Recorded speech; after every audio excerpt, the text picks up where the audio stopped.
Por anos a fio, Elizabeth cuidou do reino de Haldória com o coração na mão, e com o tempo que teoricamente deveria dividir com o próprio noivo. Só que, em troca de tamanha dedicação, veio a facada. Ela foi traída. E não por um homem só. Não, isso seria pouco demais. Foi traída pelo próprio príncipe herdeiro e por um reino inteiro que, num golpe só, resolveu virar as costas para ela. E aí, óbvio, só sobrou uma decisão. Nada gentil.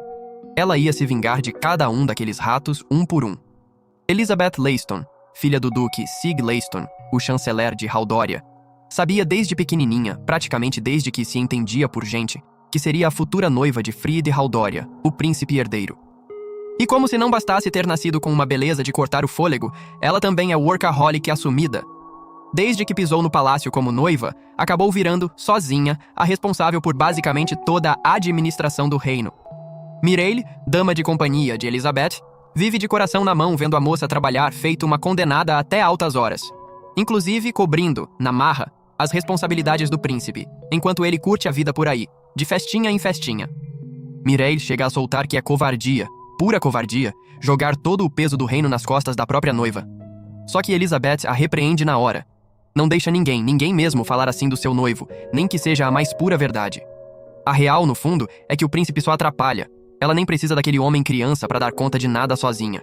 E o pior, ela nem se mata de trabalhar por causa de Frid. Trabalha pelo povo de Haldória. Ponto final, sem discussão. No dia seguinte, lá estava ela de novo, cuidando de tudo sozinha. Mas nunca mesmo, deixou de se sentir realizada em ajudar seu povo, gente que, aliás, lhe é profundamente grata. E como não seria? Elizabeth não tem interesse pessoal em nada, jamais foi desonesta com ninguém. Quem, francamente, não amaria alguém assim no poder? Ela até fundou a companhia Funnel e destina cada centavinho de lucro para ajudar os mais pobres e bancar obras de caridade. De repente, ela escuta uma rodinha de idosos cochichando sobre ela ali mesmo na rua. Diziam que, se existe alguém no palácio realmente do lado do povo, essa alguém é ela. Que sem Elizabeth, a desigualdade seria bem pior. Ela esconde o rosto, meio sem graça, ao ouvir um senhor dizer que gostaria de conhecê-la pessoalmente só para agradecer. As pessoas mal sabem o rosto dela direito, mas não é vergonha o que a faz se esconder. É timidez mesmo, pura e simples. Porque ela quer fazer muito mais pelo reino. Tudo pela felicidade daquela gente. Já era noite quando o noivo apareceu querendo bater um papo. Assunto da vez: a companhia Giaco. Frid queria, do nada, autorizar a entrada deles no palácio. Só que Elizabeth nem cogita isso. Aquela empresa explora comerciantes pequenos além do aceitável. Não tem dignidade nenhuma para merecer esse tipo de autorização. E o reino, aliás, já pretende dar uma advertência bem formal a eles. Mas claro, o príncipe só está preocupado com a própria reputação, típico dele. Elizabeth nem liga para isso. Vai fazer o que é certo e ponto final. Talvez, quem sabe, reconsidere se a empresa corrigir a postura. Frid saiu dali puto da vida. No fundo mesmo, ele só queria uma noiva submissa que obedecesse caladinha. Só que Elizabeth não abaixa a cabeça para ninguém. Apenas disse para ele ser mais responsável, para não manchar o nome da própria família real. O príncipe saiu batendo o pé, feito criança birrenta. E por ordem de Elizabeth, Robert passa a vigiar cada passo dele, garantindo que nenhuma ameaça chegue perto de Sua Alteza. Foi então que Robert resolveu se meter. Disse que o príncipe devia estar exausto com o trabalho, que Elizabeth podia ser um pouquinho mais gentil nas palavras. Ela respondeu, seca, cortante: qualquer coisinha pode fazer um país inteiro desmoronar. Robert ficou revoltado ao ouvir ela chamar o príncipe de coisinha, mas ela só lembrou ele de uma coisa óbvia, dolorosamente óbvia. Se o país cair, quem sofre é o povo. Sempre. Um tempinho depois, finalmente chegou a folga de Elizabeth. Um dia inteiro livre. Coisa tão rara que nem dá pra saber quando vai se repetir. Ia ser ótimo. Ela ia aproveitar cada minuto pra descansar, enfim. Só que o pai dela apareceu com uma notícia. Uma conferência internacional ia acontecer logo, bem no início da semana seguinte, e o príncipe Frid partiria já no dia seguinte, junto com Sig. Elizabeth ficou arrasada, porque justo na mesma semana seria a festa de aniversário da fundação do reino. E não dava pra cancelar nenhum dos dois. A reunião era sobre a aparição de monstros, urgente demais pra adiar, e a festa já tinha convidados vindo de países bem distantes. O pai dela simplesmente jogou toda a responsabilidade nas costas dela e virou a cara, assim, sem cerimônia. Uma baita responsabilidade, hein? E o culpado de tudo isso foi o próprio Frid, que decidiu na cara mais lavada que deixar tudo nas mãos de Elizabeth era a coisa certa a fazer. Resultado? A folga dela, cancelada. E olhando pela janela, ela viu na maior cara de pau do mundo, Frid com a amante. Sylvia, filha de um barão, A moça tinha chegado fazia pouco tempo ao palácio, mas já tinha encantado o príncipe por completo. Ficarem ali juntinhos no jardim, feito casalzinho? Isso é o cúmulo da falta de ética. Se querem ficar juntos, então que Sylvia aprenda a se comportar direito. E adivinha só quem vai ter que educar a amante do próprio noivo? Isso mesmo, Elizabeth. Mas ela nem se abala. Afinal, é bem natural que Friede queira uma segunda esposa, né? Ah, claro. Então ela foi falar com Sylvia. Disse que um único deslize podia manchar a imagem do príncipe e, de quebra, a do reino inteiro. Sylvia ficou toda manhosinha, fingindo timidez, mas prestando atenção em cada palavrinha. E sobre aquele machucado no tornozelo dela? Elizabeth acertou na mosca. Rolou durante um passeio a cavalo, com um certo nobre que definitivamente não era o Friede. Só que ela não vai contar nada pro príncipe. Só pediu pra Sylvia parar de se aproximar de qualquer homem que não fosse o noivo dela. Sylvia entendeu perfeitinho e prometeu seguir à risca. Elizabeth se retirou dali, irritada.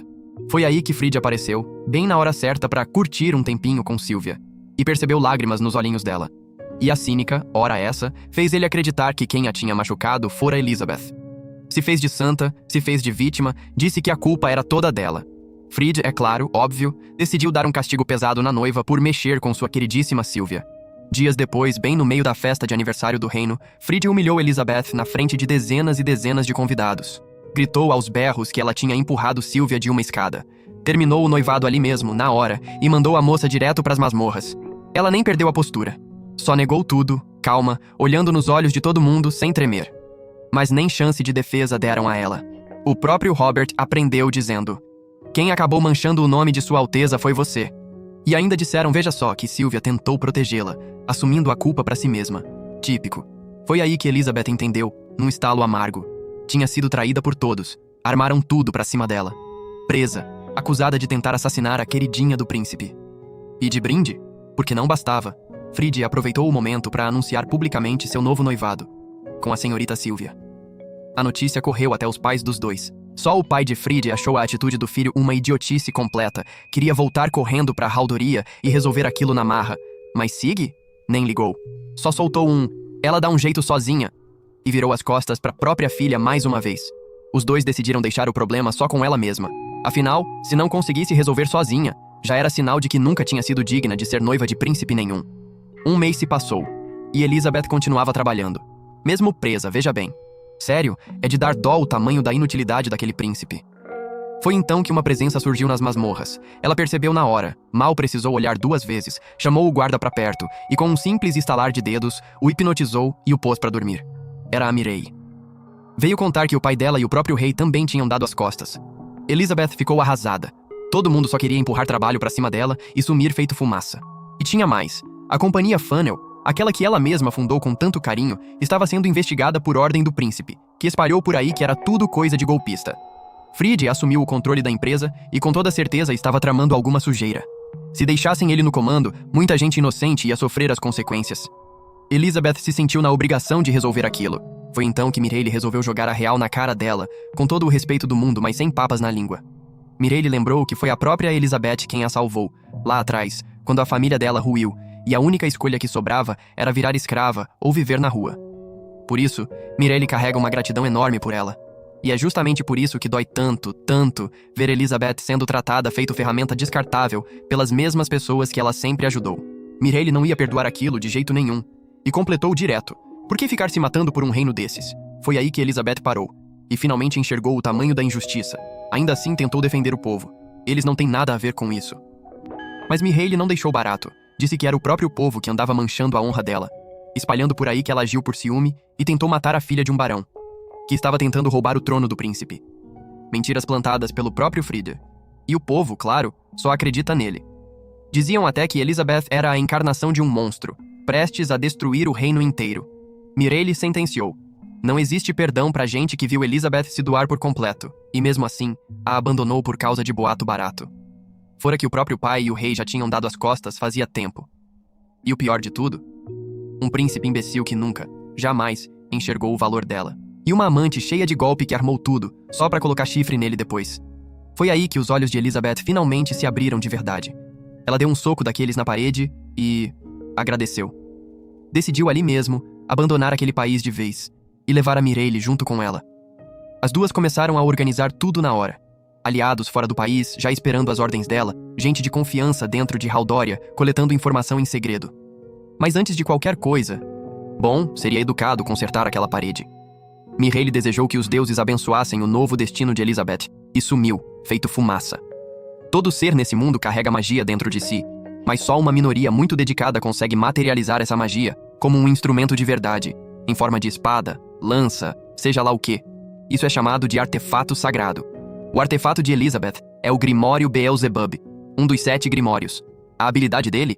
Memorizar magias. Normalmente, ninguém consegue usar magia de um atributo com o qual não tem afinidade natural. Mas, ao registrar a magia de outra pessoa dentro do grimório, isso deixa de ser impossível. É por isso que Elizabeth, que só tem afinidade com o atributo água, consegue manipular pedras sem problema nenhum. A mesma lógica vale para o feitiço de hipnose, que veio direto do atributo trevas. 5 dias depois, Elizabeth já estava livre, fora do reino, mas, para ninguém desconfiar de nada, deixou uma cópia de gelo dela mesma para trás. Para escapar sem ser vista, Mihaly usou sua magia de miragem. Enquanto caminhavam na calada da noite, Elizabeth ouviu alguém falando dela outra vez, chamando-a de raposa traiçoeira, que explorava o povo até o último centavo, dizendo que ela merecia ser enforcada. Aquilo abalou tanto que ela finalmente arrancou a droga da aliança do dedo. Enquanto isso, do outro lado da fronteira, o embaixador do Império, Lucas, que estava lá, no meio da multidão, quando Elizabeth foi presa, refletia sozinho em seu palácio. Sabia, e sabia bem, que com Friede no comando, Haldoria ia virar um caos completo, sem volta. Enquanto isso, a postura de Elizabeth durante tudo aquilo tinha sido mais que impecável. Lucas sabia bem que todo o crescimento do reino aconteceu por causa dela. Inclusive durante a guerra entre o Império e Haldoria, quando, graças a uma estratégia bolada por ela ainda aos 10 aninhos de idade, o Império sofreu uma derrota daquelas. E no fim das contas, descartaram ela feito lixo. De repente, do nada, o rei de Haldoria surgiu na sala de Lucas, que quase teve um treco, porque tem pavor daquele homem.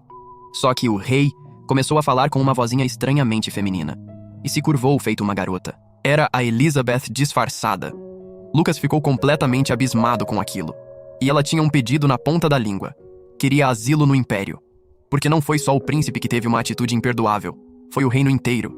Elizabeth perdeu qualquer sentimento bom que ainda guardava por aquele país. E agora só quer uma coisa: se vingar. Destruir Haldoria por dentro e acabar um por um com cada traidor daquele país miserável. Mais tarde, Lucas já está levando Elizabeth e Mihaly até o cantinho onde elas vão ficar. E enquanto conversam pelo caminho, Elizabeth solta uma bomba. Ela não pretende enfrentar o reino de frente. Não mesmo, seria burrice. O Império e o reino já são inimigos em potencial, então ela vai aproveitar essa rixa e usar o poder do Império a seu favor. Mas calma lá, ela não vai descartar o Império depois, tipo brinquedo velho no fundo do baú. Muito pelo contrário, ela vai recompensá-lo com todos os benefícios que conseguir tirar quando destruir o reino. No fim, todo mundo sai ganhando. Primeiro, Lucas quer que Elizabeth vá até o território dele, na fronteira com o reino. E por um tempo, ela vai ficar sob vigilância, sem a menor chance de escapar dessa. Elizabeth então mostra o seu artefato sagrado, o Grimório da Sabedoria. Esse Grimório registra todos os livros que ela já teve contato e todas as informações que ouviu. E como ela agora é uma exilada, vai contar tudo pro Lucas, inclusive segredos profundos sobre o reino e seu poder militar. Só que na verdade, Elizabeth está mentindo descaradamente. Não existe nenhum Grimório mágico chamado Grimório da Sabedoria. O verdadeiro artefato sagrado de Elizabeth é os 7 Grimórios. Ela só fez todo mundo acreditar que seu poder vinha do Grimório de Lúcifer. E o pior, até o rei e o próprio pai dela caíram feito patinhos nessa cantada. Elizabeth promete ao Lucas que vai recompensá-lo por tudo, com um preço tão alto que vai fazer qualquer recompensa por entregá-la parecer nada. Depois, Lucas e Elizabeth continuam a conversa tomando um chazinho, na boa. Ela pede autorização dele para abrir um negócio no Império. Afinal, para tudo, é preciso ter dinheiro, né? Lucas não vê problema nenhum, já que Elizabeth administrava um comércio no reino e tem experiência de sobra. Por fim, ela pede um empréstimo de 100 moedas de ouro. Uma grana bem alta, viu? Só que ela já pensou em tudo e fez um contrato mágico, deixando escrito, bem escrito, que vai devolver o valor em dobro dentro de 1 ano. E caso não consiga pagar, poderá ser vendida como escrava, com todos os seus direitos de propriedade e valor entregues ao Lucas. Ele fica abismado com essa promessa mirabolante, mas ela garante, com toda a confiança do mundo, dentro de 1 ano, vai ter tantas moedas de ouro que nem essa mesa vai suportar o peso. Então Elizabeth e Mihaly vão até o local que vai virar a sede da companhia. O lugar tá um bagaço só, um horror completo, de dar dó. Custou apenas 1 moeda de ouro. Imagina só a barganha. Elizabeth tenta abrir a porta, mas nem precisa. Ela se abre sozinha, de tão destruída que está. Ignorando aquela situação toda precária, Elizabeth declara com a cabeça erguida que a partir de agora se chamará Ellie Lace. Enfim, hora da faxina. Alguns dias depois, o lugar está completamente transformado. Saiu daquele barraco decadente para um espaço maravilhoso de deixar qualquer um de boca aberta. O nome da empresa será Grupo Tretre. Mireille chega com uma notícia animadora. Conseguiu identificar todos os nobres que têm voz influente na sociedade. Dessa vez, Elizabeth não vai vender cosméticos. Para isso, seria preciso uma equipe boa e condições bem mais adequadas. Por enquanto, vão vender sabão. E não qualquer sabão, viu bem? Esse aqui é de altíssima qualidade, muito melhor do que qualquer coisa vendida nesse reino. Claro que, vendendo só sabão, o lucro é limitado. O sabonete é apenas o pontapé inicial. Depois, vão investir em outros produtos. Elizabeth vai até a capela da igreja de Ibris. Chega dizendo ao padre que acabou de fundar uma companhia comercial e veio pedir a Deus que dê tudo certo. De repente, algumas crianças chegam correndo contando pro padre que conseguiram ganhar bastante dinheiro hoje. Ele fica feliz, mas pede para elas deixarem esse assunto para depois, já que está ocupado no momento. No prédio ao lado, a igreja ajuda crianças que não têm família. O senhor feudal também dá uma mãozinha, mas mesmo assim, o padre admite que a situação financeira deles não é nada boa. E sabendo disso, as crianças ajudam a complementar as despesas arrancando ervas daninhas pela cidade e limpando o mato dos alojamentos da guarda. O padre se sente culpado com a situação das crianças, chega até a sentir vergonha, cabisbaixo. Elizabeth o conforta com palavras gentis, e então, tira um saquinho e retira dele 5 moedas de ouro para entregar a ele. O padre tenta recusar por educação, mas ela dispara, sem titubear. Não existe nada mais importante para uma comerciante do que os seus clientes. E aí, ela conseguiu exatamente o que queria. Ao anoitecer, Mireille avisa Elizabeth que conseguiu contato com as pessoas previstas e que sobre o sabão está tudo encaminhado. Ela distribuiu amostras para as empregadas que trabalham para a nobreza. Conforme o planejado, as vendas começam amanhã. Elizabeth pede para Mireille limitar a quantidade de vendas e escolher muito bem para quem vender. O preço vai ser só um pouquinho mais alto que o sabão comum. Mireille pergunta por que não vender bem mais caro, já que o sabão tem uma qualidade excelente. Elizabeth repete, paciente. Isso aqui é só o pontapé inicial. O foco agora é estabilizar a marca do Grupo Tretre e fortalecer relações com gente influente. Elizabeth quer que todo mundo pense. Se é sabão, é do Grupo Tretre. E é assim, discretamente, que começa a grande vingança. 3 meses depois, Mireille entrega o relatório financeiro do último mês para Elizabeth. Desde que começaram, as vendas só crescem cada vez mais.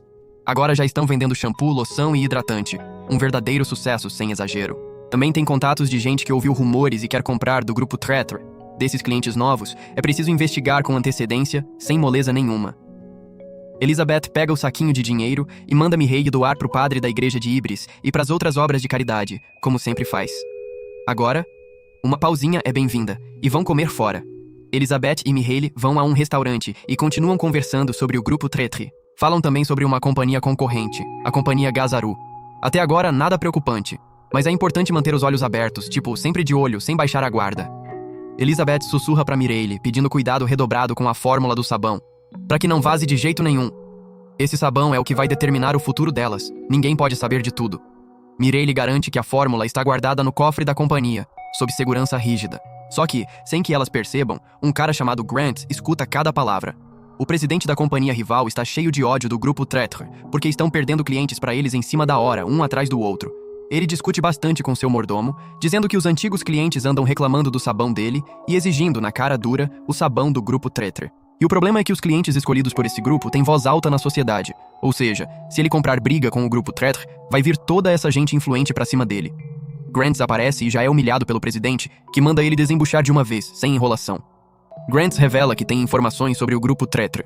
Antes de ouvir o que é, o presidente manda o mordomo se retirar da sala. Grant então conta que ouviu, das próprias mulheres do Grupo Tretre, um boato de que a fórmula secreta do sabão está guardada num cofre da companhia. O presidente pensa em fabricar o mesmo sabão, só que, como o grupo já é uma marca conhecida, é melhor espalhar a história de que conseguiram o sabão por uma rota clandestina. Assim podem cobrar um preço bem mais alto que o atual. Ele dá um dinheirinho pro Grant e manda ele esquecer o assunto e sumir da sua frente. E fica ali, todo feliz da vida, já imaginando o fim das meninas.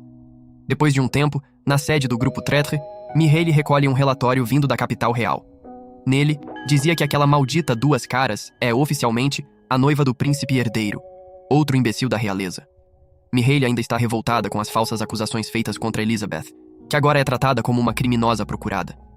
Elizabeth sabe, na hora, que isso é obra do Duque Leyston. Dizem que ele ficou na linha de frente da acusação contra a própria filha. O Duque transformou a própria filha numa traidora, porque a única coisa que importa pra ele é a realeza e a família real, mais nada. Mireille e Elizabeth ficam furiosas, mas não vão deixar isso abalá-las. A vingança já começou, e quando chegar a hora, Elizabeth vai transformar aquele reino em cinzas e queimá-los, como esse simples pedaço de papel na mão dela. De repente, alguém bate na porta. Mireille abre, e as pessoas simplesmente entram, na maior ignorância. É Art Hilgardy, investigadora do departamento jurídico, que combate crimes na Guilda dos Mercadores. As meninas já ficam preocupadas na hora. Art declara: Ellie Lace, presidente do grupo Treachery, vou colocá-la sob custódia.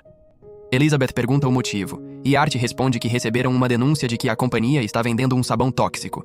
Pessoas sofreram lesões graves na pele e queimaduras depois de usar o produto. Então Elizabeth vai até a sede prestar depoimento. Depois de uma boa investigação, Art afirma que não encontraram toxicidade nem nada de perigoso no sabonete do grupo Treachery. Elizabeth aponta que não há nenhum registro de venda para supostas vítimas e que nenhum cliente relatou dano algum. Art concorda. É bem improvável que o grupo Treachery esteja envolvido nisso. Elizabeth pede para examinar o tal sabão perigoso. Art entrega o produto e ela dá uma boa olhada, atenta a cada detalhe. Elizabeth aponta que o acabamento está bem incompleto. É verdade que a cor e a aparência são bem parecidas com o sabão verdadeiro, mas ela chega à conclusão de que alguém copiou a fórmula e produziu essa cópia barata. Elizabeth tem certeza absoluta disso. A fórmula desse sabão é o bem mais valioso do grupo Treachery, por isso foi dividida em duas partes. Uma fica no cofre da companhia e a outra fica sempre com Elizabeth, longe de qualquer curioso. Ou seja, fabricando com só uma parte da receita, o resultado fica tóxico. Não se vende sem a parte que neutraliza o produto, e essa só ela tem. Elizabeth pede para investigarem onde as vítimas compraram o sabão. E assim é feito. Não demora muito, e o culpado recebe a denúncia bem quentinha na sua própria mesa. Ele fica irritado sem entender nada. O pessoal do departamento jurídico bate na porta dele para interrogá-lo sobre a venda do sabão tóxico, a invasão ilegal do grupo Treachery e o furto cometido. O presidente vai ter uma conversa com Elizabeth, bem irritado, cara amarrada. Ela chega se apresentando como Ellie Lace, presidente do grupo Treachery, e sobre o caso, pela difamação do nome da companhia, exige uma indenização por danos morais. O presidente diz que reconhece os próprios crimes, mas não vai pagar nem um centavo. Afinal, essa guilda não tem autoridade nenhuma para obrigar alguém a pagar indenização. Se quiserem que ele pague algo, é melhor chamarem um inquisidor da igreja de Ibris. O presidente acredita, com toda a arrogância do mundo, que vão ignorar uma garotinha insignificante como ela. Elizabeth sente um prazer enorme em ver o presidente completamente errado sobre isso. Logo atrás dela chega o padre. Ele manda o presidente medir bem as palavras e o chama de pecador, dizendo que Elizabeth é uma devota sincera da fé, e que Deus jamais vai permitir que sua honra seja injustamente manchada. O padre ordena que o presidente pague pelos seus pecados contra ela. Elizabeth já adianta, com um sorrisinho no canto da boca. Como a ordem vem de um inquisidor, é totalmente possível que os bens do presidente sejam tomados à força. Sendo assim, como indenização, Elizabeth vai ficar no controle total da companhia Gazaru, com os funcionários, instalações, materiais e todos os demais ativos da companhia. E Elizabeth declara, com todo o orgulho e sarcasmo do mundo, que a jornada daquele fracassado termina exatamente aqui. Agora que a Elizabeth deixou aquele velho lascado sem nada, tirando absolutamente tudo dele, o comércio dela vai crescer como nunca se viu antes.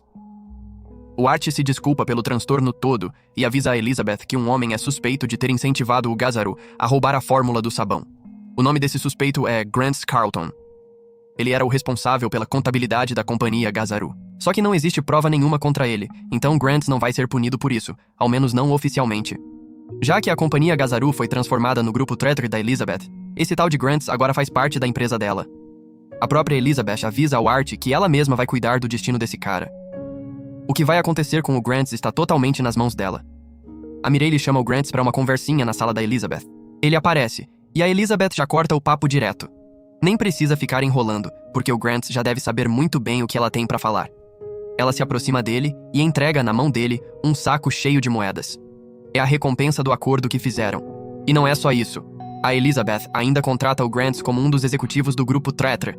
Basta dizer à guilda que ele está arrependido, e prontinho, tudo se resolve sem punição nenhuma, porque o Grant era, desde o começo, um dos homens que a Elizabeth mandou a Mireille abordar. Ela já sabia, lá no fundo, que o Gazaru não era um cara justo. Para alguém cometer um crime tão na cara daquele jeito, precisava ter alguém incentivando por trás, e ela sabia exatamente quem. E o dinheiro não é nem a parte principal. Ainda falta cumprir uma promessa. O Grant volta para casa e encontra a mulher dele implorando para Deus. A Elizabeth está bem ali ao lado dele. Essa visita de surpresa é por causa da filha do Grant, que ele batalhou o mundo para ajudar. Ela se chama Lunoa. Foi atropelada por uma carruagem e está num estado terrível. O Grant conseguiu, com muito esforço e sacrifício, juntar dinheiro para comprar poções de cura, mas disseram que a Lunoa não ia melhorar mais. A Elizabeth manda todo mundo ficar tranquilo. Uma magia de cura vai fazer parecer que a Lunoa nasceu de novo. Ela pega o grimório mágico dela, e quando o Grant pergunta o que é aquilo, a Elizabeth solta que é só um item especial que fortalece a magia. Mentira, óbvio. A existência de um artefato sagrado é segredo absoluto. O grimório da cura, o de Beelzebub, tem o poder de registrar magias dentro de si, e entre elas estão magias de cura poderosíssimas, registradas pelo próprio arcebispo do reino. É isso que permite a Elizabeth usar curas gigantescas sem nem sofrer para isso, sem muito esforço. A Lunoa já abre os olhos. O Grant nem sabe como agradecer, se ajoelha em lágrimas. A Elizabeth diz que só cumpriu o acordo mesmo, mas que todo mundo precisa manter segredo sobre isso. Com isso, fecham de vez a questão toda envolvendo o Gazaru. A Elizabeth acabou de conquistar uma companhia de bom porte, com rede comercial já estabelecida e uma clientela sólida e fiel. Nada mal para quem começou com uma moeda de ouro e uma porta emperrada. Uma semana depois, ela vai impressionar o Lucas. Conseguiu fazer exatamente o que tinha prometido: transformar 100 moedas de ouro numa fortuna tão grande que nem cabe direito na mesa. O Lucas então concede a Elizabeth liberdade para circular pelo Império, começando pela capital. Ele ouviu dizer que ela está sendo procurada pelo reino, então já não acredita mais que a fuga dela tenha sido um plano armado pelo próprio reino. Depois, a Elizabeth conversa com a Mihaly sobre isso. Já que o Lucas deu a permissão para viajarem, é hora de aproveitar tudo isso ao máximo. A Mihaly vai levar a doação de sempre para a igreja. Não podem perder a amizade que construíram com ela, afinal é uma aliada e tanto. Alguém bate na porta e com licença entra. É a Lunoa, trazendo informações sobre a capital imperial. Agora ela trabalha como aprendiz da Elizabeth, como forma de agradecer por ter tido a vida salva. A saúde dela já está totalmente recuperada, e ela ainda tem uma magia fixa muito útil para quem é comerciante: avaliação de itens. A Elizabeth decide mantê-la por perto como aprendiz e aproveita para ensinar magia a ela também. Enfim, para expandir os negócios até a capital, ela vai precisar reunir os antigos membros da companhia. Surge então na mão dela o Grimório da Preguiça, um dos 7 grimórios existentes. Ele registra contratos, permitindo firmar acordos com espíritos e seres de outros mundos. Em troca de uma oferenda, claro, eles cedem o poder deles. A Elizabeth começa o ritual. Ó grande espírito, responda-me. Quem é aquele que cruza os céus infinitos com suas asas? Mensageiro dos céus e das viagens. Eu ofereço moedas de prata, conforme os termos do contrato. A moeda que ela segurava simplesmente desaparece e surgem pássaros mensageiros. Assim que tudo estiver pronto, é hora de partir para a capital imperial. Ao longo de 6 meses, o grupo Tretre adquire várias companhias mercantis, crescendo de um jeito absurdo, quase assustador. Finalmente chega a hora de avançar para a capital. Enquanto a Elizabeth estiver fora, quem assume o lugar dela é o Grant. Ele tem capacidade mais do que suficiente para isso. Ela confia de olhos fechados. Alguns dias depois, a Elizabeth, a Mihaly e a Lunoa partem rumo à capital imperial. Está quase começando a temporada social da nobreza. A Lunoa ainda não pode participar da alta sociedade, mas pode aprender bastante só de estar na capital, que é o centro nervoso de todo o país. De repente, a carruagem começa a balançar demais. Passaram por uma estrada em péssimo estado. A Elizabeth percebe o sinal na hora e manda a Mihaly ficar bem atenta. Ela mesma já está preparada para o que vem a seguir. A Lunoa ainda não sabe com o que precisa se cuidar, mas não demora para descobrir, e da pior forma. Soldados do feudo quase nunca passam por estradas estragadas assim. E é exatamente por isso que costumam aparecer bandidos por ali, feito urubu em carniça. A Elizabeth pede para Mihaly cuidar da Lunoa, que ela mesma vai dar conta desses vagabundos sozinha. Os bandidos até acham que é brincadeira quando veem a Elizabeth se preparando para enfrentar todos eles sozinha. Com magia, derruba o primeiro. Mas magia nem é necessária para isso, verdade seja dita. Ela fatia todo o resto com a própria espada, sem dó. O bandido careca ainda tenta se render. Ele diz que era só um agricultor, e que depois dos impostos, esse foi o único jeito que encontrou para sobreviver. A Elizabeth entende, pro alívio momentâneo dele, mas não quer ouvir desculpa nenhuma, e manda o último direto pro colo do capeta. No fim das contas, ele era um bandido, e como comerciante, a Elizabeth não perdoa bandido nenhum. Ponto final. A Lunoa fica um pouco assustada com a cena, os olhos arregalados. A Elizabeth explica: calma, bandidos são iguaizinhos a goblins ou orcs. Roubam o dinheiro que os comerciantes conseguiram com muito esforço e às vezes até tiram a vida de gente inocente. Se você sentir pena e deixar eles irem, vão só atrás de outra vítima mais fraca. A regra é simples: ao encontrar bandido, elimine sem falhar. A Lunoa grava isso bem fundo na memória. Depois de mais um tempo de viagem, encontram uma viajante pedindo carona. A Elizabeth decide parar a carruagem para ela. Afinal, não dá para ignorar uma integrante do clero. Ela se chama Tida, e está dando graças a Deus por não terem deixado ela caminhar até a capital. Só de pensar já sentia as pernas falharem, coitada. A Tida é uma sacerdotisa peregrina. A Lunoa não sabe o que isso significa, então a Elizabeth explica. É alguém que viaja por várias regiões para treinar, visitando o interior e oferecendo magia de cura de graça para quem precisa, sem cobrar nada. Andam mais um tanto na estrada e a Tida já está capotada de cansaço, roncando. A Lunoa aproveita para perguntar a Elizabeth como ela sabia que apareceriam bandidos ali. É simples. A estrada estava em más condições. A manutenção de estradas é essencial para quem governa um território. O Sr. Lucas, por exemplo, investe muito nisso. É um ótimo senhor feudal. Já o governador dessa outra região é totalmente tolo, imbecil e irresponsável, sem dó de dizer. Quanto melhor a estrada, mais mercadoria circula e mais a economia da região cresce. Lugares bem cuidados atraem naturalmente comerciantes e aventureiros. Com isso, a arrecadação sobe bastante e o feudo enriquece. É por isso que os senhores feudais trabalham tanto na manutenção das estradas.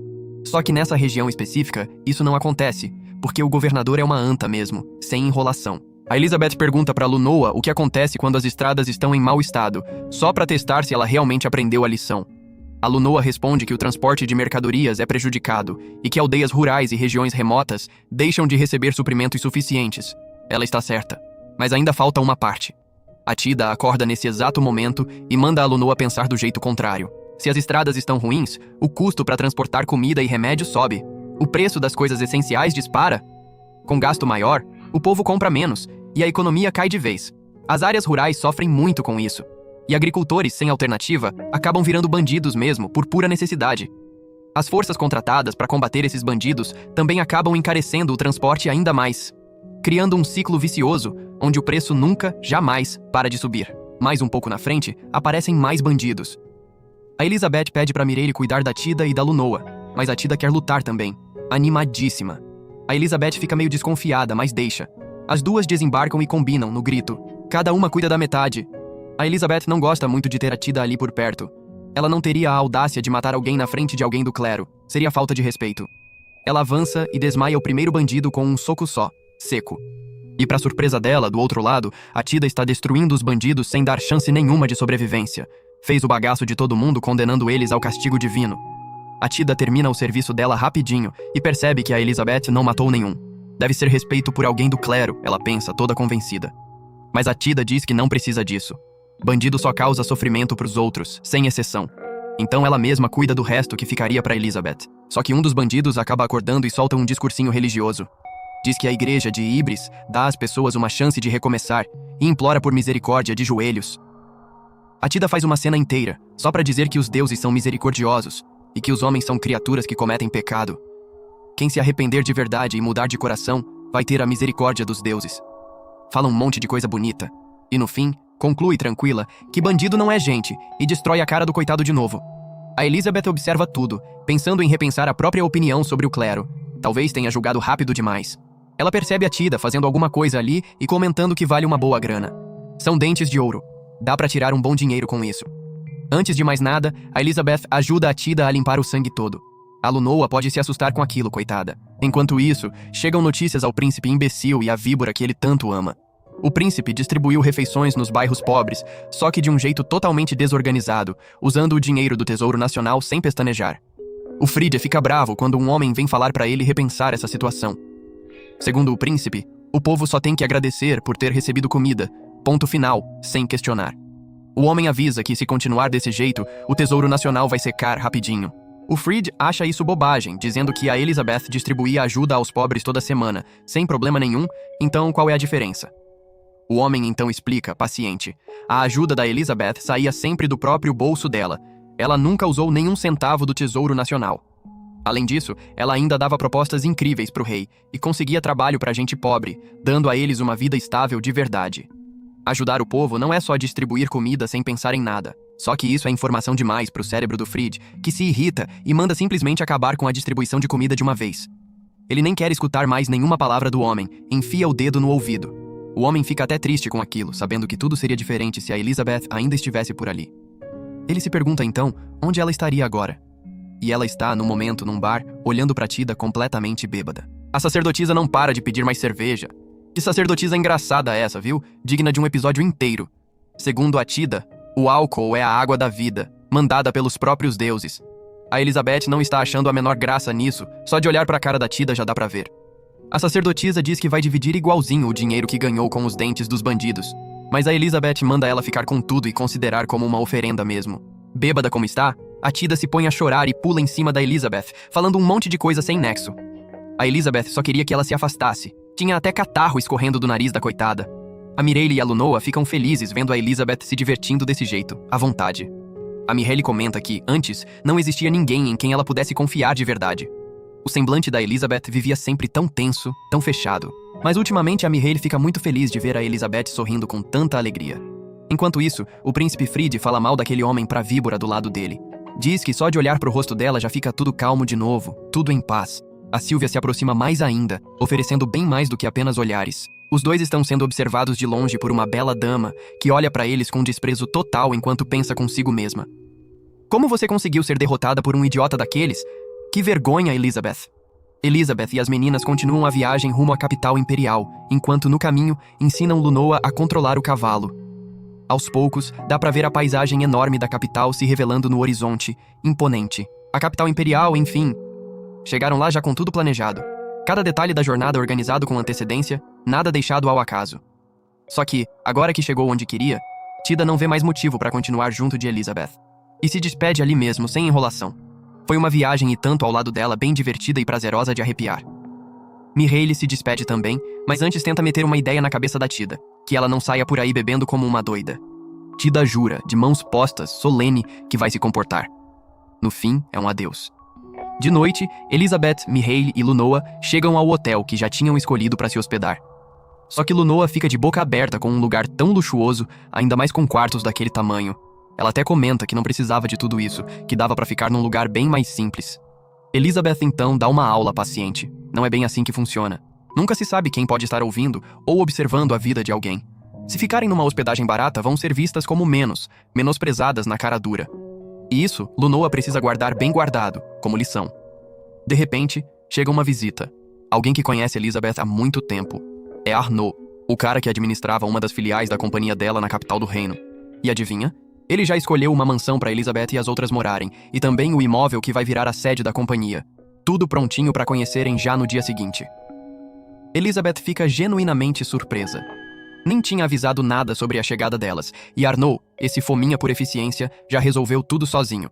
Como combinado, no dia seguinte foram dar uma olhada nos lugares selecionados. E o lugar é perfeito, ainda mais pela localização, no melhor ponto possível da cidade. Só que custa uma fortuna daquelas. Mas isso não é problema nenhum para Elizabeth. Essa é a chance de fechar negócio com um imóvel incrível, e ela decide assinar o contrato ali, na hora, sem pensar duas vezes. Alguns funcionários até cochicharam. Besta, admirados. Fechar negócio tão rápido por um valor tão alto? E olha que isso é só a sede da companhia. Elizabeth também já tinha decidido comprar a mansão assim que pôs os olhos nela. É uma garota bem decidida, não tem nem o que discutir. Elizabeth volta pro hotel. Agora quem cuida da reforma da sede é Arnaud, que promete deixar a mansão pronta o quanto antes, para elas se mudarem sem demora. As meninas ficam com a tarde livre, e Mireille aproveita esse tempo para procurar mais gente pro time. Ela quer aumentar o número de empregados, porque acha que Elizabeth precisa sim de um ajudante exclusivo. Se os negócios continuarem crescendo desse jeito, vai ficar difícil para Mireille estar sempre colada nela. Tem muita coisa na companhia que vai virar responsabilidade dela, e isso vai tomar um tempo daqueles. Elizabeth cogita anunciar as vagas direto na guilda dos mercadores.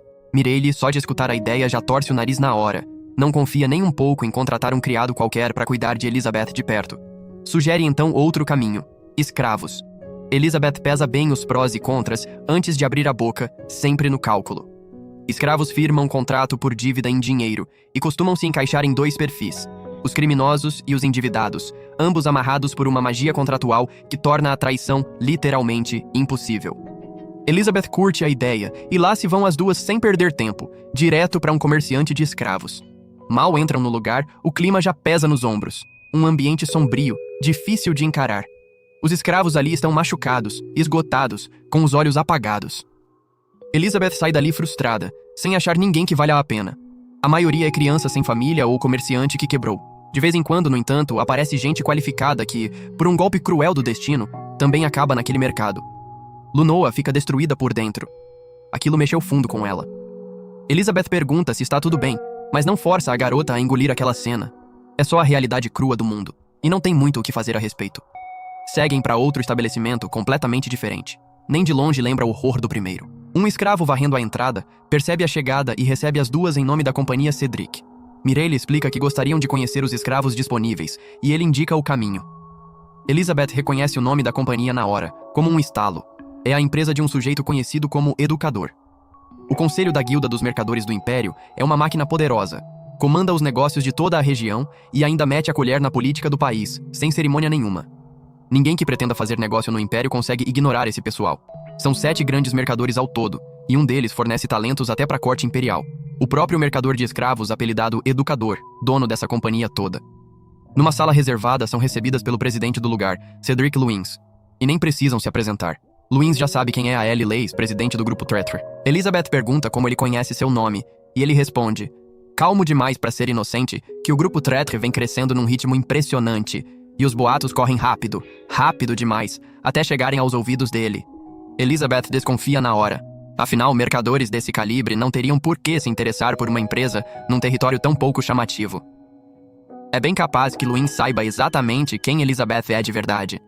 Ela finge não notar nada, mas dali em diante vai ter que redobrar o cuidado com esse homem. Rolou uma conversa longa até chegarem ao que Elizabeth realmente busca. Alguém para cuidar das necessidades pessoais dela, sem se importar com a raça, contanto que seja mulher e aguente o ritmo dela, que muda de território a toda hora, sem aviso. Luins já tem alguém em mente, uma pessoa que preenche cada requisito com sobra. Enquanto vão buscar a candidata, Elizabeth e as meninas seguem Luins pela sede da companhia. Passam por uma sala onde escravos estudam matemática. O professor, também escravo, foi escolhido justamente pelo domínio impressionante que tem na disciplina. E não para por aí, dá pra ver outros treinando o corpo até suar a camisa. A educação por ali é completa. Estudo, artes marciais, culinária, costura, um mundo de coisas. Bem diferente das outras companhias. Os escravos daquele lugar têm uma saúde de dar inveja. Luins comenta que outras companhias insistem em baratear ao máximo os escravos, só para engordar o lucro. Na visão dele, isso não passa de burrice. O valor de um escravo não vem só da obediência cega. Vem da saúde e do conhecimento, que desenvolvem de verdade as capacidades da pessoa. E é isso sim que dita o valor real. Em troca, os escravos formados ali saem bem mais caros do que em qualquer outro canto. E Elizabeth? Só fica mais interessada ao saber que não são baratos. O desejo de comprar de Luins só cresce sem disfarce nenhum. Finalmente, apresentam a escrava que Elizabeth deseja. Ela se apresenta toda desajeitada, gaguejando um bocado, mas dá pra entender que o nome dela é Misha. Elizabeth e as outras precisam de um segundo para digerir aquela cena tão fora do comum. É a primeira entrevista de Misha com clientes. Por isso o nervosismo todo, pouca experiência ainda, mas um desempenho excelente nos treinos. Fisicamente é ótima, afinal é uma mulher gato. Sabe se defender sozinha e aguenta viagens longas sem esforço. Elizabeth decide levá-la. Luins, então, sela o contrato mágico. Elizabeth encosta o dedo indicador no pescoço de Misha, onde fica gravado o símbolo do selo, e Luins transfere a posse da gatinha para Elizabeth. Misha fica emocionadíssima, animada com o novo capítulo e grata por tudo que Luins fez por ela até ali. 2 dias depois, Misha já tinha se ajeitado nos costumes da mansão. Só que segue formal demais, e se apavora com qualquer coisinha. Um verdadeiro terremoto de nervos ambulante. Elizabeth se diverte com isso, achando a maior graça. Enquanto isso, avalia o primeiro produto que pretende lançar na capital imperial. Um batom. Mireille se aproxima com um convite de uma tal Madame Melanie para uma festa social. E o convite chega na hora certa para Elizabeth. Uma chance e tanto de ampliar contatos. À noite, Elizabeth marca presença na festa. Cumprimenta Madame Melanie, que logo faz questão de apresentá-la a todas as mulheres do salão. Melanie anuncia que aquela é a Ellie, presidente do grupo Tretre, com sede no território do Visconde Lebrick, e é ela quem fabrica os cosméticos que a própria Melanie usa. As mulheres ficam encantadas na hora. Agora entendem o motivo daquela beleza repentina de Melanie, quase da noite pro dia.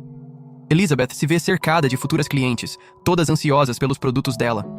Agradece os elogios com um sorriso discreto e já emenda alguns planos. Por limites de produção, Elizabeth pretende trabalhar por parcerias, e como essas mulheres foram apresentadas pela Madame Melanie, terão prioridade na associação. É o discurso oficial, dito bem alto, mas o alvo verdadeiro não é a produção, é status, puro e simples.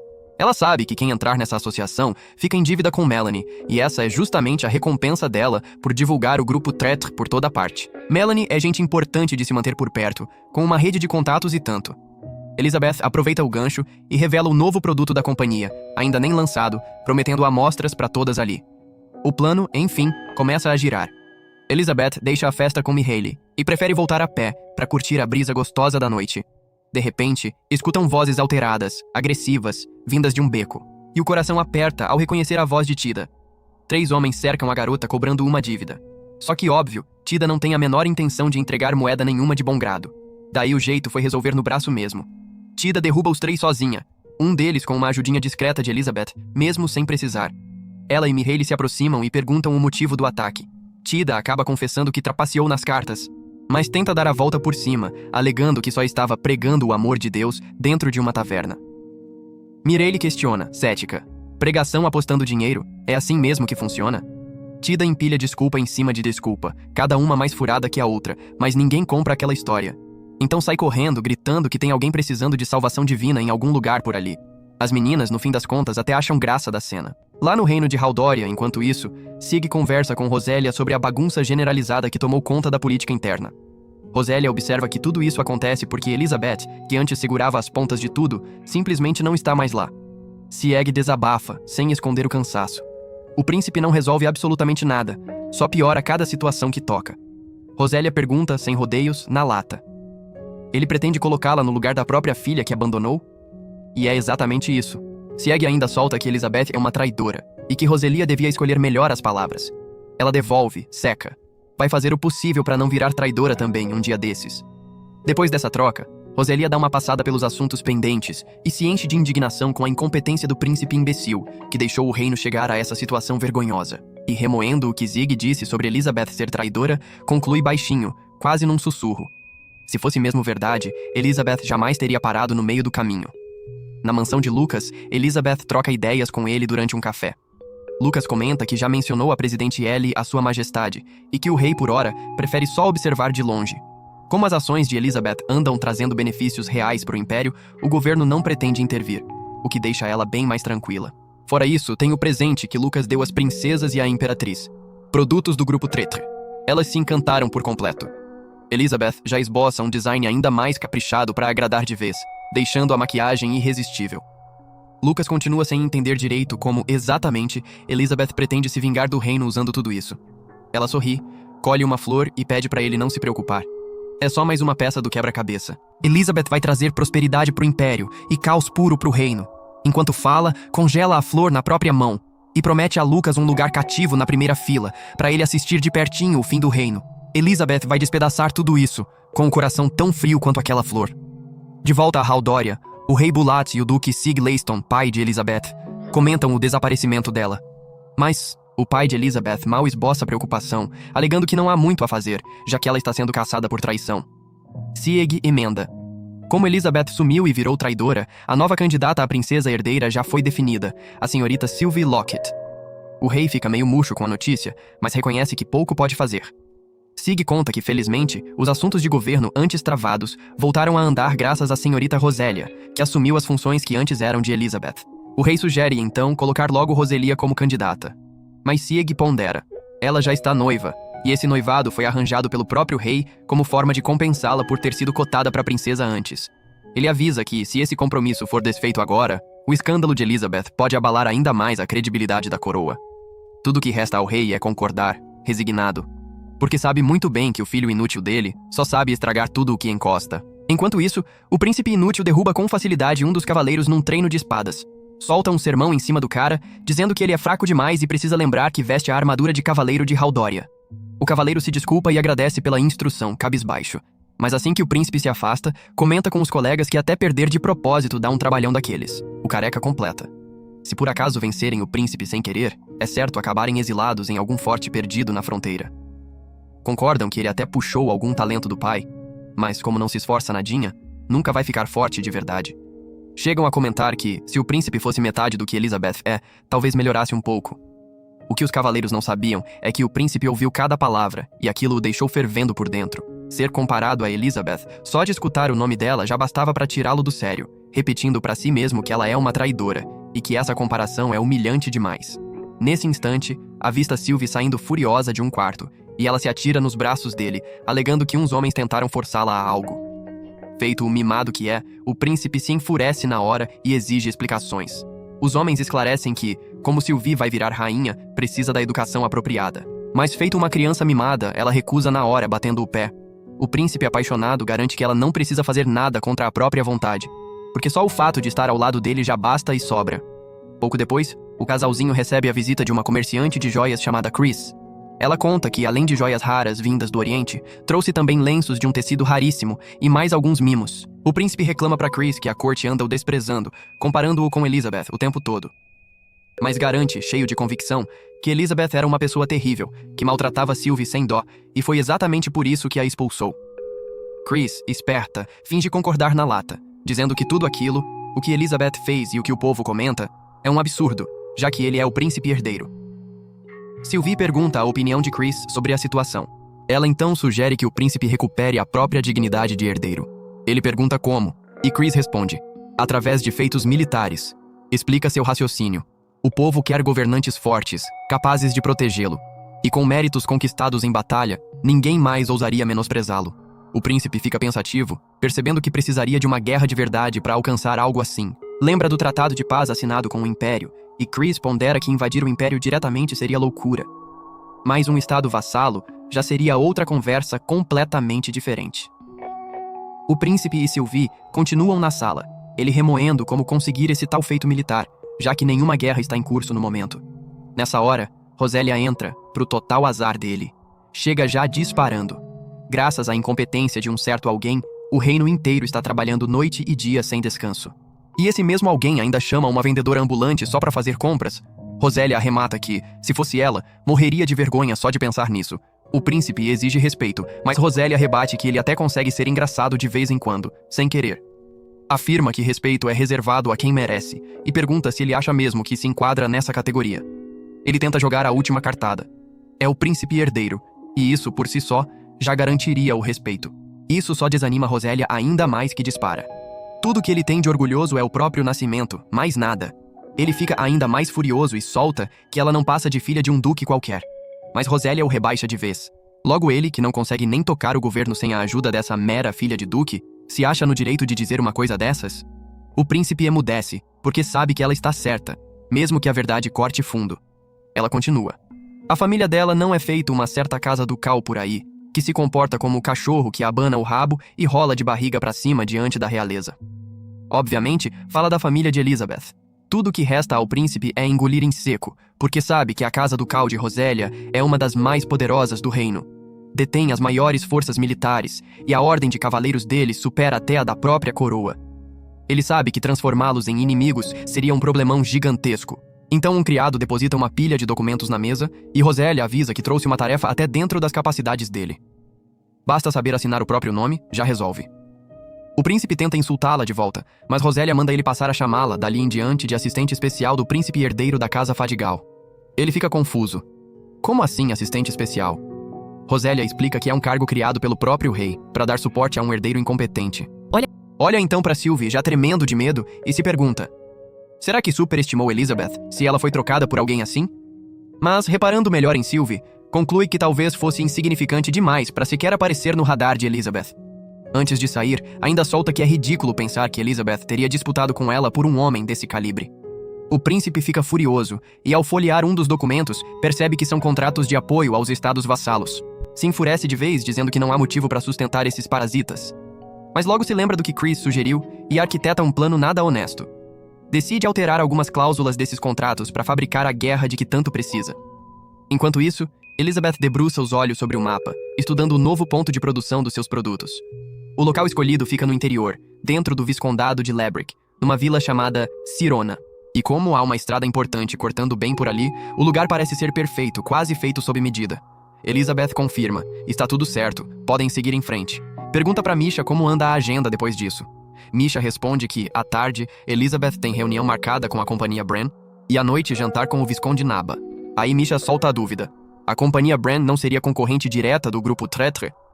Elizabeth confirma sim, é concorrente, e aposta que as vendas da Bran devem ter despencado desde que passaram a disputar espaço com o grupo Traitre. Misha pergunta então se a reunião não seria uma queixa formal. Elizabeth acha bem mais provável que venham erguer a bandeira branca. Se aceitarem se render, ela incorpora a empresa deles sem pestanejar. Mas se recusarem, vão ser esmagados por completo, sem dó nem piedade. Misha treme só de imaginar a cena.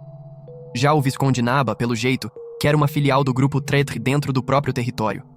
Mas Elizabeth avisa que vão ter que recusar dessa vez. Lunoa se surpreende e pergunta o motivo. Mirielle explica. Por enquanto, o foco é consolidar a posição deles na capital imperial, sem se espalhar demais. Elizabeth completa.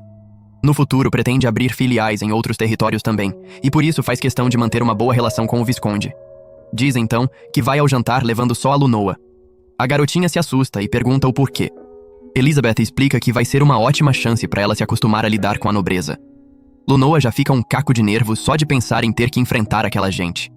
Nesse instante, Arnaud aparece com notícias urgentes, quase sem fôlego. Conta que o estado vassalo de Haldória, o reino de Sarjas, declarou guerra contra o Império, e isso pega Elizabeth de calças curtas. Ele avisa que a invasão ao território do Visconde Lebrick já começou. Elizabeth tenta, sem sucesso, entender o porquê de um reino tão pobre declarar guerra contra o próprio Império. Não bate, não faz o menor sentido. Ela percebe na hora que isso é péssimo para os negócios dela. E o momento e o lugar não poderiam ter caído pior, já que o reino de Sarjas fica no sudeste do Império e o único corredor de invasão passa exatamente pelo Vale Brocken. E logo depois desse vale, fica a vila onde ela planejava instalar o centro de produção da companhia. Logo em seguida, chega uma carta dos espiões que Elizabeth mantém no Viscondado de Lebrick. Segundo o relato, a justificativa de Sarjas para declarar guerra é recuperar um pedaço de terra tomado pelo Império há muito tempo. Arnaud esclarece. 20 anos atrás, o reino de Sarjas perdeu parte do território para o Império. Só que foi porque o Império protegeu uma vila que Sarjas simplesmente não conseguiu defender dos monstros. E como consequência natural, aquela região acabou anexada. Lunoa acha aquilo um absurdo. Depois de salvos, agora querem o território de volta? Mirielle informa que o Lord Lucas já partiu com 1.800 soldados rumo ao forte e pergunta o que Elizabeth pretende fazer diante disso. Por ora, ela decide apenas observar de longe, na expectativa de que Lucas, assim que chegar, consiga expulsar o inimigo e resolver tudo ali mesmo. Mas um mau pressentimento insiste em não largá-la, uma pontada incômoda que não passa. Só que os cavaleiros de Lebrick não conseguem segurar o forte. Arnaud chega com a má notícia. O forte Brocken caiu, e ao que tudo indica, o exército de Sarjas conta com unidades surpreendentemente bem treinadas. Provavelmente um bando de mercenários, mas nenhum grupo que se conheça. Elizabeth teme que Sarjas use o forte como trampolim para avançar ainda mais, e sabe, sem sombra de dúvida, que isso vai virar um obstáculo enorme no caminho dela. Então Elizabeth bate o martelo. Vai entrar na batalha. Decide contratar aventureiros e mercenários e liderá-los ela mesma, pessoalmente. Mirielle pergunta se ela está falando sério, incrédula, boquiaberta. Elizabeth teme que Lucas não dê conta de conter a invasão sozinho, porque se isso acontecer, toda a região da fronteira mergulha no caos, e o grupo delas também não sai ileso dessa. Manda então Lunoa e Misha até a guilda dos aventureiros com 2 cartas, uma de contrato, outra de recomendação. Mirielle avisa que, se Elizabeth entrar em campo, o reino vai descobrir onde ela está. Mas Elizabeth já sabe disso. E mesmo assim, insiste que há algo estranho nesse conflito, algo que simplesmente não fecha, já que Sarjas é conhecido, historicamente, como um reino pacifista. As garotas chegam na guilda, e o líder aceita o pedido de Elizabeth, embora se pergunte por que uma comerciante estaria arriscando a própria pele numa guerra dessas. Lunoa e Misha ficam de coração apertado, mas o líder não se importa muito com o motivo. Se ela vai expulsar o inimigo, já é uma ótima notícia para todo mundo. Ele manda a assistente correr atrás dos melhores aventureiros disponíveis. As garotas seguem até a sede das Lâmina Afiada, um dos grupos mais renomados da capital imperial. Lá dentro, conhecem Elsa, a líder das Lâmina Afiada. Ela lê o pedido e entende. É para entrar num conflito lá no Forte Brocken. Ao ouvir isso, Lisa percebe que sua cidade natal fica bem pertinho da zona de combate. Elsa topa a missão na hora, e Misha e Lunoa suspiram aliviadas. Dias depois, Elizabeth se encontra com vários grupos de aventureiros reunidos e agradece por todos terem topado o pedido dela. Se apresenta como Ellie Leis, presidente do grupo Traitre, e pergunta se alguém tem alguma dúvida antes da partida. Elsa questiona a ração distribuída. Será que apenas 2 dias de provisões não é pouco demais? Para sanar a dúvida de Elsa, Elizabeth revela o próprio artefato sagrado e abre um espaço dimensional carregado de suprimentos suficientes para manter 100 pessoas vivas por meses a fio. Todo mundo relaxa na hora, mas Elizabeth pede segredo absoluto sobre o artefato sagrado. Todos partem rumo à guerra, e uma das aventureiras, Marty, pergunta se vai dar tudo certo com a contratante, porque, ao contrário das acompanhantes dela, que parecem competentes de cara, Elizabeth mais parece uma jovem dama de família nobre, delicada demais. Mas Elsa logo a corrige. Como escoteira, Marty precisa treinar melhor o próprio olho para esse tipo de coisa. Diz que Elizabeth é extremamente habilidosa. Outro aventureiro completa que não consegue enxergar nenhuma brecha nos movimentos dela. Lisa arrisca que Elizabeth deve ser uma maga excepcional, do nível de uma maga da corte. Marty quase desmaia de medo, agradecendo aos céus por Elizabeth não ser inimiga dela. Mais tarde, já dentro do Viscondado de Lebrick, Elizabeth e Mirielle avaliam as defesas do acampamento. Mas Elizabeth não gosta do que vê e decide recorrer ao Grimório mais uma vez, erguendo uma pequena muralha ao redor de tudo. Elsa comenta que é um desperdício uma maga tão poderosa se contentar em ser apenas comerciante. Elizabeth rebate que existem magos comerciantes poderosos espalhados por todo canto. Mas Elsa insiste. Controlar um artefato sagrado já é outra história, completamente diferente. Como quem prepara uma ameaça velada, Elizabeth pergunta se Elsa quer saber qual é o dela. Mas, para surpresa geral, Elsa nega na mesma hora, sem hesitar um segundo. O outro aventureiro explica. Entre aventureiros, existe um ditado. A curiosidade é o nome da morte. Saber demais é se meter em confusão. Ele completa que, se um aventureiro quer viver bastante, é bom não ser curioso demais. Elizabeth acha aquilo uma sabedoria e tanto. Nesse momento, Marty chega eufórica, avisando que a vila foi tomada por um grupo armado. Ela conta que observou o lugar do alto de uma colina e viu homens armados por toda parte, quase nenhum morador à vista, e que os poucos que conseguiu enxergar estavam sendo arrastados, com a rua toda manchada de sangue. Os aventureiros afirmam que atacar civis é uma violação clara do direito internacional de guerra. Elizabeth se pergunta se seria obra de um grupo agindo por conta própria. Elsa acha essa a hipótese mais plausível. Marty estima uns 40 homens. Elizabeth então decide. Vão resgatar os moradores sobreviventes. Elizabeth já sabe exatamente o que fazer agora. Salvar os moradores e capturar os invasores para interrogá-los, arrancando deles toda a informação possível sobre o exército inimigo. Os aventureiros, aliás, já estavam ansiosos para detonar tudo de uma vez, mas não. Elizabeth vai seguir até a aldeia junto com o grupo da Elsa. Deixar o acampamento sem supervisão não é boa ideia, já que ainda não está pronto, então os homens ficam de vigia por lá mesmo. Elizabeth acerta o plano com Elsa. Partem assim que escurecer por completo, porque a noite vai ser a maior aliada delas. Anoiteceu. Chegou a hora de agir. Elizabeth arrasta um soldado para os arbustos e avisa sem rodeios, qualquer barulho, qualquer movimento suspeito, e ele morre ali mesmo, sem chance de reação. Mirielle manda ele piscar bem devagar, só para confirmar que entendeu o recado. E o soldado, é claro, obedece na hora. A primeira pergunta vem em seguida. Quem são vocês? Elizabeth pergunta com a faca encostada bem no pescoço dele, pronta para qualquer surpresa.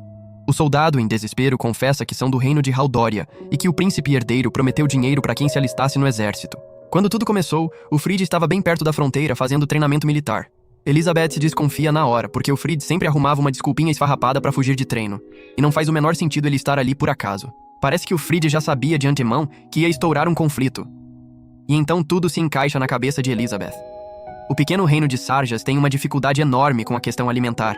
Depende totalmente de Haldória para conseguir sal.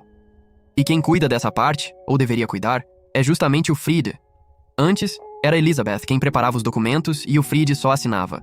Só que agora é ele quem decide o teor da ajuda. Ou seja, o Fried tem poder absoluto sobre o reino de Sarjas. Ou obedecem qualquer ordem ou ficam sem sal. E o objetivo dele é simples, quase patético: recuperar aquela reputação que está lá no fundo do poço. Elizabeth encosta a faca de novo e pergunta o que fizeram com os moradores daquela vila. Ele responde que mataram os homens que resistiram. Ela pergunta sobre as crianças e as mulheres.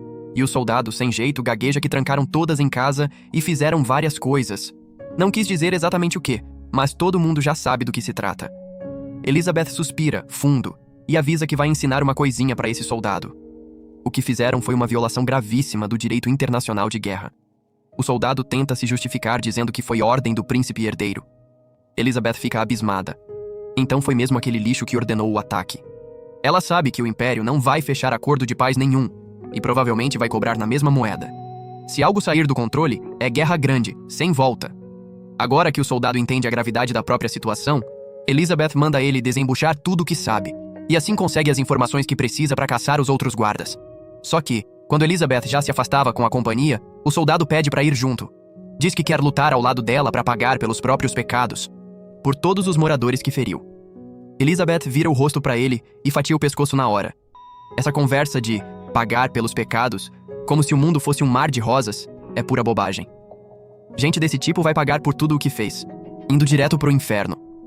Elizabeth deixa isso bem claro, sem deixar margem para réplica. Dentro de uma casa da vila, um senhor implorava pro soldado deixar a neta dele em paz.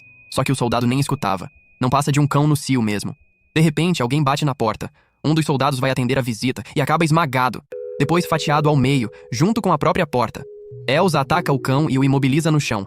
Esse é o único que sobra vivo. As meninas já resolveram todos os outros. Elizabeth nem está a fim de perder tempo com esse lixo implorando perdão, então já cravar a faca na mão dele direto, porque o que ela quer é informação. A primeira pergunta é sobre as forças no Forte Brocken.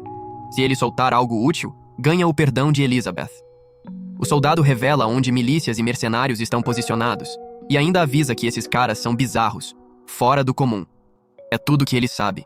Marty aparece para avisar que o trabalho terminou. Elizabeth arrasta o soldado para fora, e ele entra em desespero, porque Elizabeth tinha prometido perdoá-lo. E foi feito, ela realmente o perdoou. Só que talvez nem todo mundo esteja disposto a perdoar. Todas as pessoas que sofreram nas mãos daquele homem detestável já estavam esperando por ele do lado de fora, prontas para oferecer um caminho bem digno rumo ao inferno. E depois que todos os moradores ficam satisfeitos, Elizabeth e sua companhia cuidam da limpeza. 2 dias depois, um homem do exército de Lucas aparece a pedido dos aventureiros. Chama-se Eagle e vem como representante direto de Lucas. Sobre o exército, estão posicionados ao sul, avançando e derrotando inimigos rumo ao objetivo final. Eagle conta que o príncipe Fried está enfiado até o pescoço nesse caos todo e que já protestam contra Haldoria pelas vias diplomáticas. Mas isso provavelmente não vai render nada. Elizabeth explica. Sem prova material de que o Fried ordenou a invasão do Império, o reino vai negar qualquer envolvimento, na cara dura. O plano de Lucas é avançar para o leste, libertando as aldeias dominadas pelo exército de Sarjas, até retomar o Forte Brocken. Se é assim, Elizabeth vai junto. Vão marchar rumo ao destino libertando aldeias pelo caminho. Mireille recebe a ordem de reunir todo mundo, porque vão se encontrar com Lucas lá no leste. Enquanto isso, Lunoa e Misha tocam o grupo sozinhas. Sabem das notícias, sabem dos apuros que o grupo Tretri está enfrentando, mas seguem firmes e confiantes, mantendo tudo em ordem até Elizabeth voltar sã e salva. Um bom tempo depois, Elizabeth reencontra Lucas. Ele pergunta pela aldeia em que ela tinha investido, e mesmo com boa parte dos suprimentos enviados roubada no meio do caminho, conseguiram evitar um estrago maior. Todos agradecem por ninguém ter morrido. Vida não é algo que se recupera quando se perde. Mas com os olhos em brasa, Elizabeth promete que vão pagar um preço bem salgado pelos suprimentos roubados. Lucas tenta desconversar. Sentiu na pele um medo genuíno dela. No fim, ela se despede e sai, deixando Lucas ainda meio pasmo. Assim, passam a discutir o Forte Brocken, uma fortaleza de segurança e tanto. Para entrar ali dentro, vai precisar de estratégia e das boas. Só quem usa artefatos sagrados consegue invadir e dominar o lugar. E esses usuários são Elizabeth, Elsa, Lucas e o aliado dele, Drag. Elizabeth propõe um plano melhor de ataque. Lucas e as tropas do Drag avançam pelo lado sul da fortaleza, enquanto ela e Elsa entram pelo norte. No lado sul estão os soldados de Sarjas, sem acesso a artefato sagrado nenhum. Só que, ao que tudo indica, o Fried e o Robert também estão por lá. E cada vez que Lucas ouve o nome Fried numa frase, o nojo dele só cresce. De qualquer forma, o Fried e esse tal guarda vão sair correndo assim que a luta esquentar de verdade. E todo mundo já sabe disso de antemão. No norte, ficam os mercenários, provavelmente também com usuários de artefato sagrado no meio. E como Elizabeth é extremamente habilidosa com magia, essa parte fica com ela. Lucas aceita, mas avisa. Priorizem a própria vida acima de tudo. Elizabeth confirma que o ataque será noturno, de novo.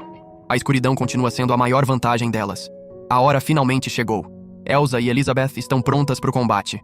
Elsa avança pela torre de vigia, enquanto Elizabeth se infiltra por trás do acampamento militar. Depois da infiltração, é hora de fazer papinha de soldado, dispostas a destruir o máximo que der. O único cuidado é com os não combatentes, que podem ser inocentes no meio do fogo cruzado. Elizabeth chega arrancando a cabeça de 2 soldados de cara. Depois de espiar rapidinho, avista os aldeões sequestrados, e por isso não pode soltar uma magia grande demais por ali.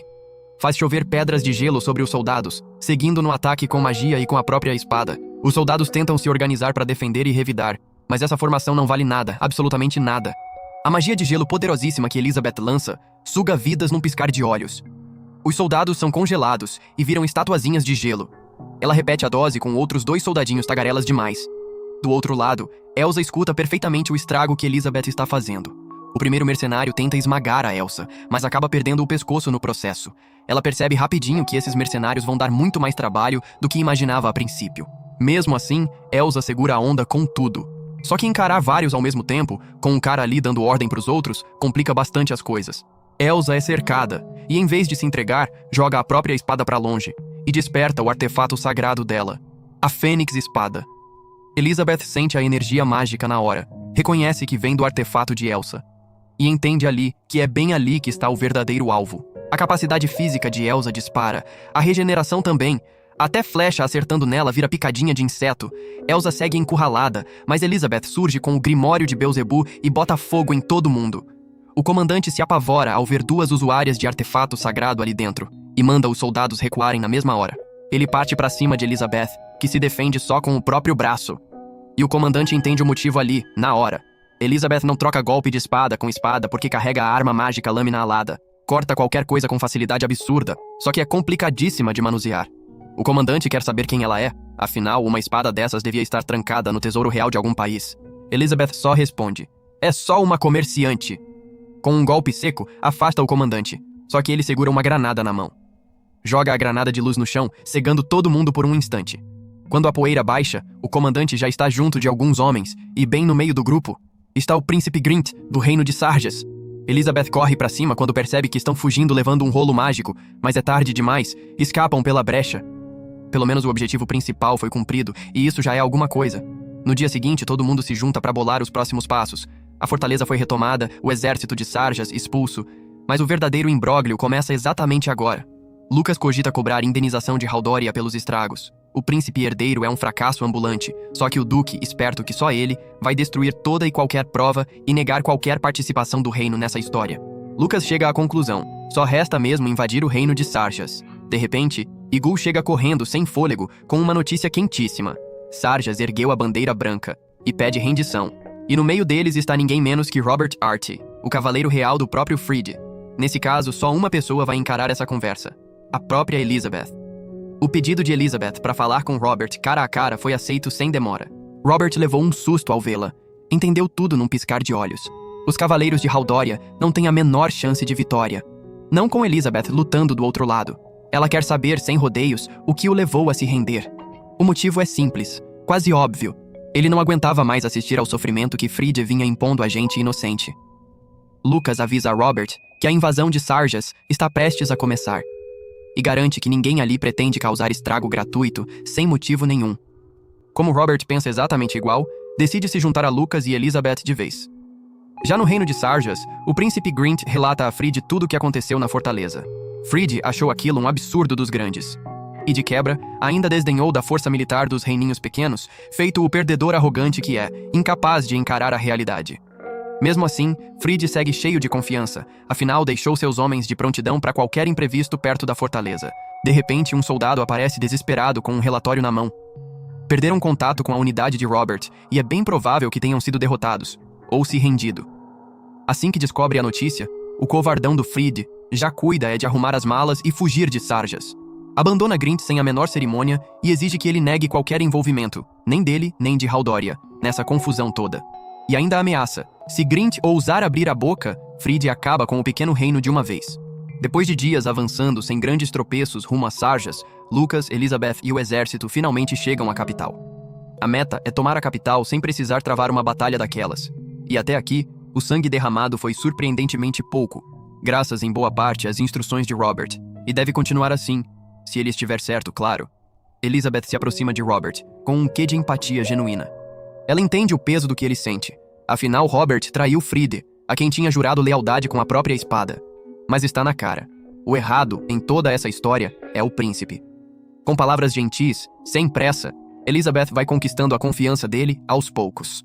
Lucas garante proteção e promete que, dependendo de como tudo se resolver em Sarjas, Robert talvez ainda possa voltar para o próprio reino um dia. A reunião militar se encerra por ali. Chegou enfim a hora de descansar.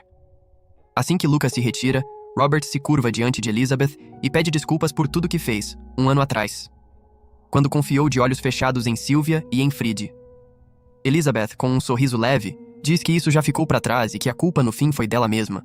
Nunca teve mesmo uma boa relação com Fried. E de qualquer forma, a vida dela agora está ótima, sem comparação. Só faz questão de deixar uma coisa bem clara para Robert. Não é mais Elizabeth. Agora é Ellie Lace, a comerciante. O rei de Sarjas estava mergulhado em frustração, ainda mais depois de ter sido largado por Fried, com uma responsabilidade absurda jogada em cima dele. Sarjas vai se render ao Império. Vão ter que arcar com a responsabilidade de terem começado a guerra. O rei já tinha até bolado uma solução para os aldeões do Império que foram massacrados, e dá a ordem resignado, que preparem tudo para transferir o governo ao Império. O rei se vira para o próprio filho, Grint, e confessa: foi um rei tolo. Nem consegue se chamar de rei sábio, depois de ter trazido tanto sofrimento para o próprio povo. Por fim, pede perdão ao filho por toda essa carga que está deixando nas costas dele. São suas últimas palavras. Com uma faca na mão, o rei tira a própria vida. Grint agora é o rei, e afundado em dor dá a ordem, que ergam a bandeira branca sobre o castelo real. A notícia chega rápido até Lucas. Grint se apresenta a eles como enviado de paz. Assim que chega, reconhece Elizabeth no mesmo instante em que bate o olho nela. Grint entende ali, na hora, aquela comerciante fora de série citada nos relatórios é a própria Elizabeth. Sobre a rendição, Lucas confirma. O Império aceita. Mas Sarjas ainda vai ter que pagar pelas perdas que os cidadãos do Império sofreram. Grint estende uma caixa. E o conteúdo dela é, ele mesmo diz, o próprio pedido de desculpas. Dentro da caixa, a cabeça do rei Zandra, de Sarjas. Grint explica. O 9º rei de Sarjas tirou a própria vida para assumir a responsabilidade pela guerra. E agora ele, Grint, é o 10º rei, que também oferece a própria cabeça, caso a do pai não seja o bastante. A única coisa que Grint pede, de coração, é que o povo não pague por isso. Lucas pondera o pedido de desculpas, afinal, ele também nunca desejou o massacre de gente inocente. Elizabeth pergunta direto sobre Frida. Foi ele quem ordenou esse conflito? E que, se houver qualquer prova, ela adoraria colocar as mãos nela. Grint responde que todas as ordens de Frida, junto com os documentos, estão guardadas no castelo. Ele vai entregar tudo, sem exceção. De repente, um estrondo daqueles. O castelo e a cidade inteira pegam fogo. Diante da cena, Lucas se oferece na hora para ajudar a resgatar o povo e apagar as chamas. Lá na floresta, o comandante dos mercenários contempla, satisfeito, o incêndio que ele mesmo ateou. Tudo para apagar qualquer vestígio do que o covarde do Fried fez. Ali, o contrato do bando de mercenários chega ao fim.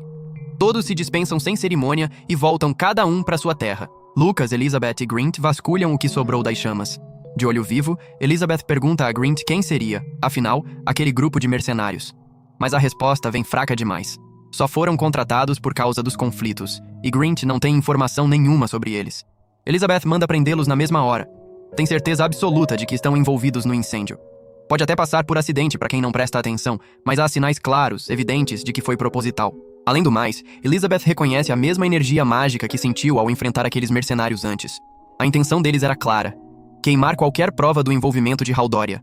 Lucas pergunta então se eles não seriam agentes disfarçados de Haldoria. Mas Elizabeth não tem certeza. Até onde ela sabe, o reino nunca teve uma unidade parecida com essa. Enfim, o trabalho de Elizabeth por ali chega ao fim.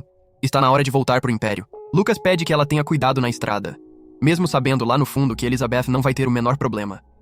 Ela só devolve a pergunta, provocando: o que ele acha que ela é, afinal? E avisa, tranquila, que vai voltar justamente pelo caminho que, até poucos dias atrás, era campo de batalha. Lucas fica impressionado. Quem diria que Elizabeth sabia fazer outras expressões além daquela cara séria de sempre? Enquanto isso, Mireille dispensa o pessoal contratado, já que o serviço deles por ali chegou ao fim. Thomas sai dali decepcionado, se sentindo um fracasso ambulante, por não ter entrado em nenhuma batalha de verdade. Nem teve chance de mostrar do que era capaz. Elsa pergunta o paradeiro de Elizabeth, e Mireille responde que ela está cuidando dos soldados de Haldoria que se renderam. Elsa insiste, quer saber mais, mas dessa vez, Mireille corta o papo. Curiosidade é o nome da morte. E Elsa entende na hora. Melhor calar a boca. Elizabeth, junto dos soldados de Haldoria, avisa que vão seguir por uma rota diferente até chegarem ao Império. Robert pergunta o motivo. E a resposta é simples, direta. A rota de sempre, a que levaria até a capital, corta bem no meio das aldeias que sofreram demais com o conflito. E sendo eles soldados de Haldoria, seria arriscado demais, quase um convite ao linchamento, atravessar essas aldeias em segurança. Mas ninguém precisa se preocupar. Elizabeth vai junto, acompanhando cada passo. Um passarinho mensageiro leva até Arnold uma carta de Elizabeth. As meninas, que esperavam ansiosas por notícias, ficam radiantes com a carta. Nela, está escrito que já deixaram Sarjas para trás, mas que Elizabeth ainda vai demorar um pouquinho, porque tem umas coisinhas para resolver pelo caminho. Lunoa pergunta o que seriam essas tais coisinhas para resolver, e Arnold, com aquela cara de quem não faz a menor ideia, só solta: sei lá, eu também não tenho a menor pista. À noite, depois de uma caminhada e tanto, Robert percebe o cansaço estampado nos soldados e pede a Elizabeth uma pausa. Ela aceita sem o menor problema. Elizabeth se acomoda perto da fogueira acesa e Robert vai até ela para conversar. Ele pede desculpas mais uma vez, insistente, e promete que vai retribuir o perdão de Elizabeth. Só que em momento nenhum, ela disse que o tinha perdoado. Elizabeth se levanta e crava o olhar bem fundo no dele para dizer, sem meias palavras, que o odeia, a ponto de querer arrancar a vida dele com as próprias mãos. Robert leva um susto e fica extremamente apreensivo. Então Elizabeth pergunta se ele sabe qual é o artefato sagrado dela. E Robert responde: o Grimório da Sabedoria. Uma baita mentira, plantada com todo cuidado. O verdadeiro artefato sagrado de Elizabeth são os 7 Grimórios. Na mão dela surge o Grimório de Beelzebub, e com ele, Elizabeth ergue pilares enormes de pedra, prendendo os soldados no lugar. Fecha o Grimório da Gula e pega, em seguida, o Grimório da Preguiça. Elizabeth invoca um demônio em forma de slime, capaz de dissolver as próprias presas. A criatura cai em cima dos soldados e os derrete aos poucos, fazendo com que sintam uma dor imensa, interminável. Robert pergunta, apavorado, o porquê de tudo aquilo? Elizabeth responde fria. É só porque estavam ao lado de Robert. Nada mais que isso. E assim começa uma tortura psicológica cruel contra ele. Ela diz que aqueles soldados inocentes não estariam se dissolvendo em agonia ali se Robert simplesmente não existisse. E poderiam estar voltando para as próprias famílias, sãos e salvos. Esses soldados, no fim das contas, são vítimas do egoísmo de Robert, que insiste em bancar o cavaleiro heróico. E entre tantas outras coisas que Elizabeth solta, o coitado já nem aguenta mais escutar aquelas palavras saindo da boca dela. Robert tenta reagir e saca a marca do cavaleiro, sua espada, o próprio artefato sagrado dele. Elizabeth observa aquela cena patética e parte a espada ao meio, com a mesma facilidade de quem corta uma fruta madura. Ela finaliza o trabalho com o Grimório da Luxúria. Elizabeth estende a própria mão para despertar a maldição escondida no Grimório. Esse Grimório é capaz de reescrever as memórias de alguém e plantar bem fundo uma sugestão poderosíssima. Elizabeth entrega um papel especial a Robert. Será o sinal de fumaça, o toque de sino que vai anunciar o início da retaliação.